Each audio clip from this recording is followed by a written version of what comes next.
Muy buenas tardes, señoras y señores. Bienvenidos al atardecer de este martes, día 21 de octubre de 2025. Les voy a contar lo que a mí particularmente más me ha llamado la atención en lo que llevamos de día, desde el punto de vista informativo. Me ha llamado mucho la atención, además.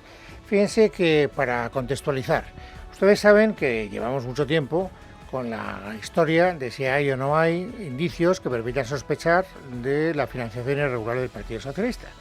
Y que durante todo este tiempo de sospechas y de insinuaciones, el Partido Socialista, el partido del gobierno, el propio presidente del gobierno, han salido a la palestra y han dicho de manera categórica: oiga, hagan ustedes el favor de no dejarse enredar por gente que no busca la verdad, vayan al informe de la UCO, vayan a la página 28 y lean con interés lo que dice la propia Guardia Civil. Y ahí queda acreditado que la Guardia Civil descarta la financiación irregular del PSOE. Siempre que se acogían a ese argumentario, nosotros apostillábamos: eso no es verdad. O sea, uno lee con atención el informe de la UCO y no se llega para nada a esa conclusión. Pero bueno, entonces, estando en ese momento procesal, ayer se produce un hecho interesante. Y es que el juez Leopoldo Puente dicta una providencia en la que cita como testigo al que fue durante mucho tiempo el tesorero del Partido Socialista, o el gerente del Partido Socialista, y en esa providencia el juez hace la siguiente reflexión explícita. Que lo que les voy a leer está entrecomillado. Dice: el citado informe de la UCO, el informe policial, refiere posibles pagos en metálico de determinadas cantidades por parte del Partido Socialista Obrero Español en favor de José Luis Ábalos Meco y de don Koldo García Izaguirre, que no constarían, sin embargo, por sus fechas ni por sus importes en la información facilitada por dicho partido político en esta causa especial como pagos en metálico efectivamente realizados a ambos. Es decir, que lo que dice esta providencia es exactamente lo contrario de lo que venían sosteniendo los portavoces o los voceros del gobierno cada vez que salían a la palestra. Y entonces yo, en una ingenuidad verdaderamente portentosa, ayer decía: bueno, si de algo sirve esta providencia judicial es para acabar con el argumentario del gobierno. Tendrán que cambiar de cantinela, porque después de esta providencia no podrán sostener lo mismo. Bueno, pues he ahí donde viene mi error, y por eso es lo que más me ha sorprendido hasta ahora en el panorama informativo. Esta mañana he escuchado a la portavoz de la Ejecutiva Federal del PSOE, que se llama Montse Mínguez. ¿Y qué dice? Escúchenla. La UCO lo deja cerrado y clarito, que en el Partido Socialista las cuentas están claras y que todos los pagos cuadran. Pero si dice lo contrario, la providencia del juez, señora Mínguez, exactamente lo contrario. O sea, no entiendo, de verdad no lo entiendo. No entiendo que ustedes se puedan acoger a unos argumentos que son tan endebles desde el punto de vista de la contrastación empírica de las cosas. No lo entiendo. Por eso, porque no lo entiendo, vuelvo a repetir que es lo que más me ha sorprendido. Naturalmente ustedes preguntarán: bueno, no hay quien se lo crea. Y yo les digo, efectivamente, no parece que haya mucha gente que se lo crea. Para empezar, los socios del gobierno no se lo creen. No todos lo manifiestan en voz alta, algunos sí. Escuchen hoy, por ejemplo, a Ione Belarra. Yo creo que es incomprensible, inexplicable, muy difícil de comprender para la opinión pública por qué se hacían pagos en efectivo desde un partido político. Es algo extrañísimo que, desde luego, pone la duda sobre el propio funcionamiento del Partido Socialista. No nos sorprende que sea Belarra el único que ponga voz a ese pensamiento que sabemos que es compartido por muchos otros socios, porque algunas veces lo deslizan cuando ya se sienten un poco acorralados por los medios de comunicación. Me refiero a Esquerra Republicana de Cataluña, a Junts por Cataluña, me refiero también al Partido Nacionalista Vasco y a Sumar, porque a veces los portavoces de Sumar pues también dicen: oiga, que aquí hay que dar muchas explicaciones que todavía nos debe el presidente del gobierno. Por tanto, a mí me parece que el gobierno se lo debería hacer mirar. Está diciendo algo que no se cree nadie, ni siquiera los suyos. Naturalmente en la oposición se lo creen menos. Sobre esta misma cuestión ha hablado hoy la portavoz parlamentaria del Partido Popular, que se llama... ¿Cómo se llama de apellido? ¿Esther qué? Esther Muñoz. Ah, bien, eso. La financiación irregular sobrevuela al Partido Socialista y los jueces de este país lo están investigando porque no han conseguido acreditar el origen de esos fondos con los que pagaban en metálico. Como ven, lo digo muy bajito y sonriendo, o sea que no crispo a nadie. Bueno, esto es lo que dice Esther Muñoz, es un apellido que no debería haber olvidado, pero ya saben ustedes que a mi edad los lapsus son absolutamente inevitables. Menos mal que tengo a Esmeralda Ruiz aquí para que me saque del atadillero. Bueno, entonces, en este contexto es cada vez más interesante ver qué puede decir el tesorero del Partido Socialista, o el gerente, que se llama Mariano Moreno Pavón, y que saben que tiene 2 citas comprometidas.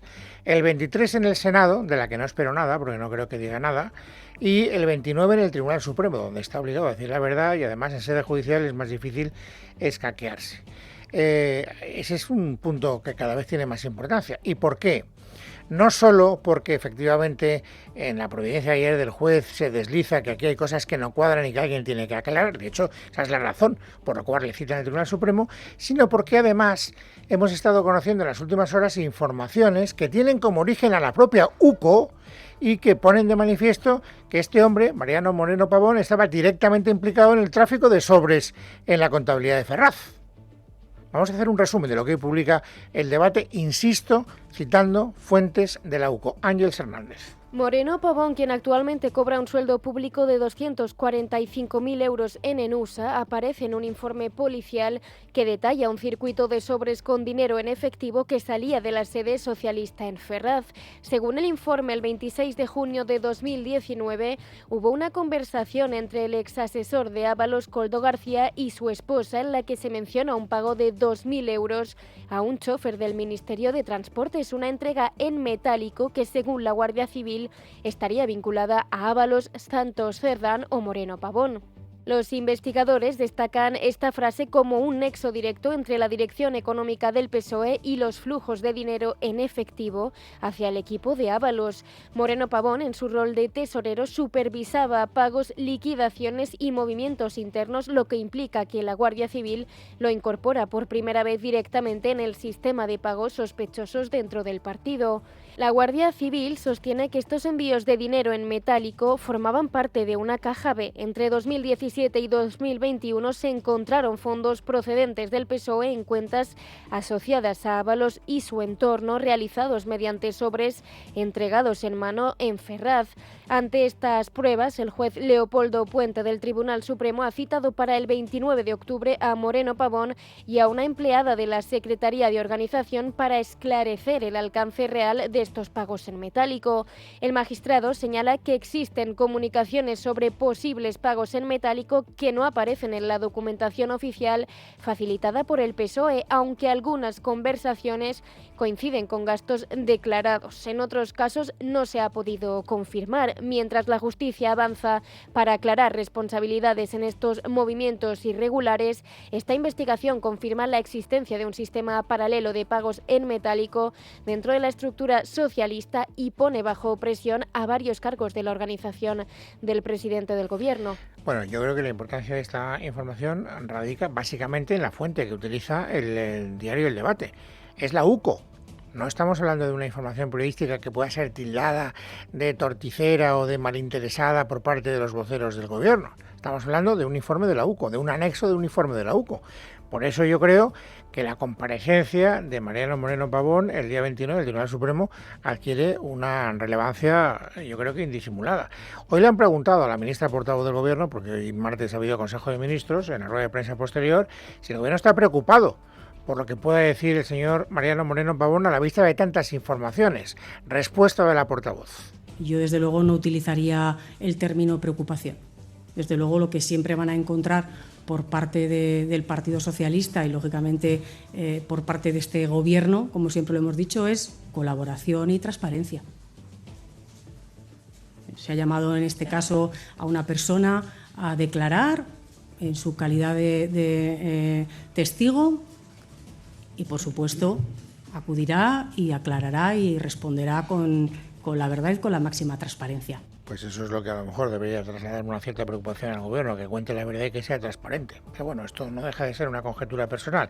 Otra pieza informativa más para componer el puzzle de la corrupción, que sigue siendo el denominador común sobresaliente en el escaparate informativo del día.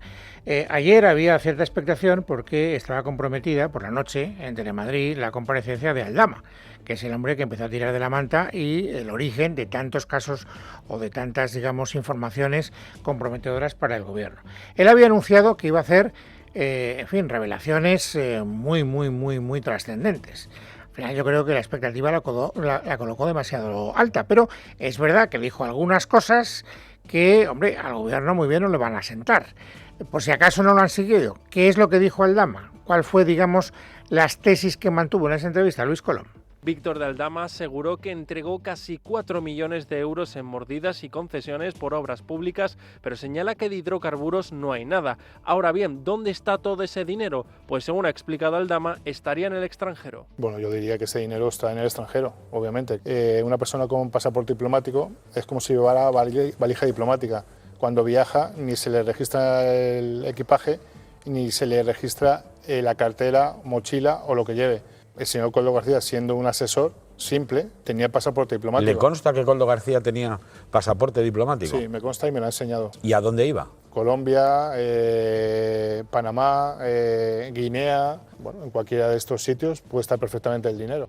Vamos a otro tema. Aldama reconoce también que Begoña Gómez tiene ya incluso doble nacionalidad, la española y la dominicana. Bueno, a mí me consta, o me dicen, pero tampoco puedo demostrarlo, que quien ya tiene la nacionalidad dominicana es Begoña Gómez, pero me dicen, entonces es algo que me dicen y yo no lo puedo demostrar. Y además que en el escrito que presentó ayer al Supremo afirma que pagó 20.000 euros en negro a Ábalos para la compra de un local en Valencia. Se demostraría que se ha pagado ese local, gran parte de ese local con efectivo, porque en el informe de la UCO detalla muy claramente que se incauta un contrato de ese local de 110.000 euros, que solamente se registra un cheque bancario de 50.000 euros y yo tengo el contrato definitivo que nos mandan a nosotros hacerlo porque al final no sabían hacer la O con un canuto. Así que, en resumen, todo lo movían ellos. El dinero pasaba por diferentes manos y se utilizaban diferentes métodos para ocultar las transferencias, desde un viaje a Guinea hasta la compra de un piso con dinero negro. A mí particularmente lo que más me interesó de todo lo que dijo ayer Aldama es esta última historia, de los 20.000 euros en dinero negro. ¿Por qué? Porque él afirmó en esa entrevista que iba a poner en conocimiento del Tribunal Supremo las pruebas que lo acreditan. Vuelvo a repetir. Que diga que Begoña Gómez tiene doble nacionalidad, pero que luego añada que no lo puede demostrar, pues no me sirve de mucho, francamente. Si efectivamente puede demostrar lo que dice, las cosas cambian.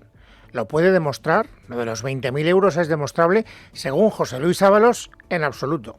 Lo publicaron como gran exclusiva en diciembre del 24. Y está todo en el contrato privado y en la escritura perfectamente documentado. Lo tiene el juez. Ya está bien de hacer el ridículo y que le den credibilidad a gente muy turbia. ¿Usted no pagó entonces 20.000 euros en negro? Pues por supuesto que no.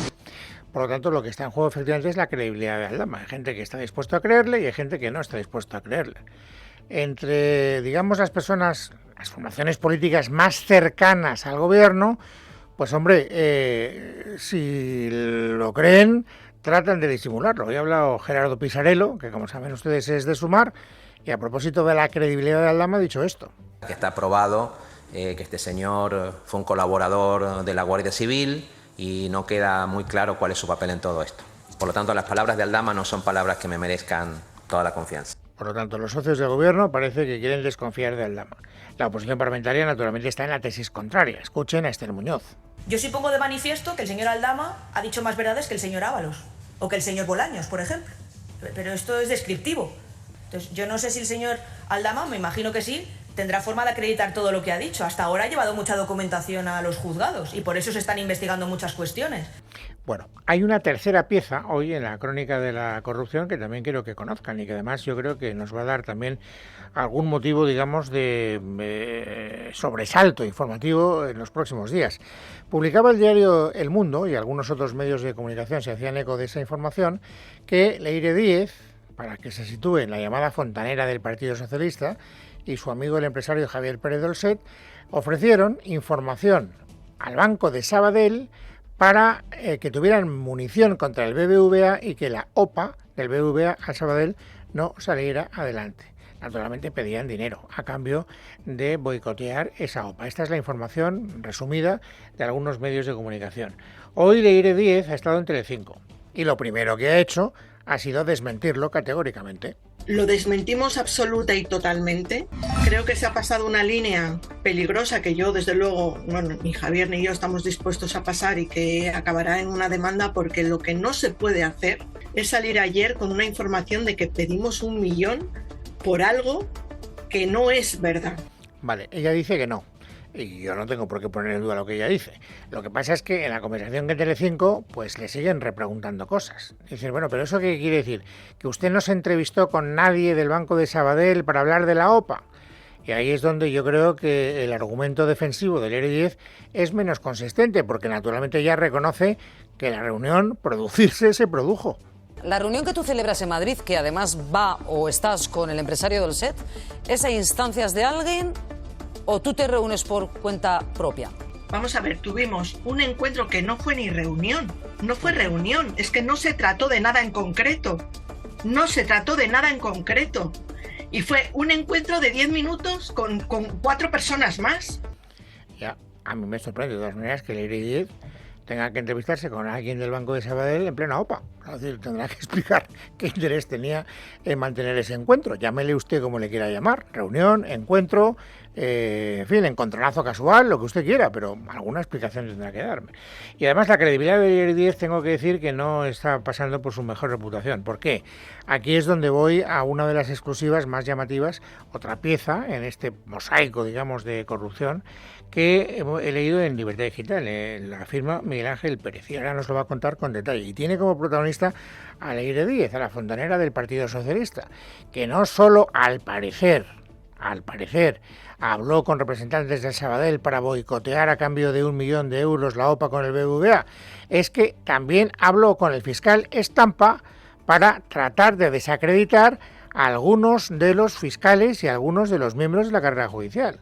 Y esto no es una especulación, es que esto lo tiene grabado el fiscal Estampa, porque grabó la conversación, por lo tanto no estamos hablando de ninguna especulación. ¿Y quién ha tenido acceso a esa grabación y a esa información? Miguel Ángel Pérez. Miguel Ángel, bienvenido, buenas tardes. Buenas tardes, Luis. Según Estampa, contactaron con él a través de un intermediario porque Santos Cerdán, en nombre del gobierno, le quería pedir disculpas por su mala salida de la Fiscalía Anticorrupción.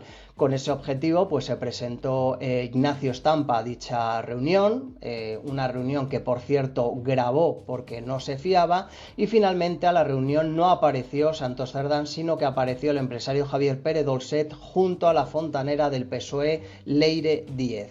¿Qué es lo que le dijeron en esa reunión? Pues sobre todo le pidieron información que pudieran utilizar la cloaca del PSOE contra el fiscal jefe anticorrupción Alejandro Luzón, el fiscal anticorrupción José Grinda y contra el magistrado de la Audiencia Nacional, actualmente ya jubilado, Manuel García Castellón. Ante las preguntas de Estampa, finalmente el empresario Javier Pérez Dolcet le explicó que cuando se conoció la imputación de Begoña Gómez, Leire Díez le llamó a él porque el presidente, en alusión a Pedro Sánchez, había dado orden de limpiar sin límite y que la situación había que revertirla, caiga quien caiga. Y eso es lo que había dicho el presidente del gobierno, Pedro Sánchez, a Leire Díez.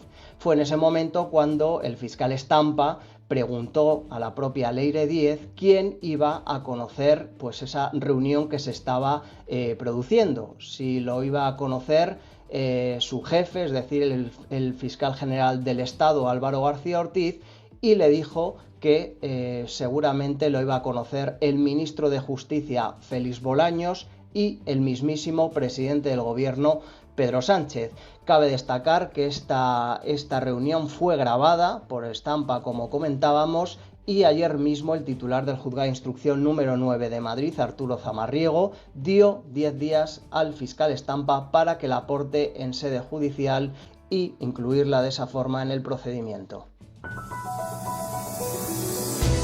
Es martes 21 de octubre de 2025. Vamos, amigos, ahora a completar el paisaje informativo sobresaliente del día. Esmeralda Ruiz, bienvenida, buenas tardes. ¿Qué tal? Buenas tardes, Luis. El Gobierno ha aprobado la financiación de la ley ELA. Lo ha hecho después de un año, con los enfermos abandonados, sin ayudas y con más de 1.000 fallecidos. La medida se ha aprobado hoy en Consejo de Ministros. Ya habíamos recordado que el plazo expiraba el día 30. Lo que ha sacado adelante el Gobierno es un Real Decreto Ley para financiar con 500 millones de euros a los enfermos de ELA. ELA. También ha creado un grado 3 plus de dependencia extrema para las personas con esclerosis lateral amiotrófica y otras enfermedades sin tratamiento curativo que también necesiten cuidados sanitarios más complejos.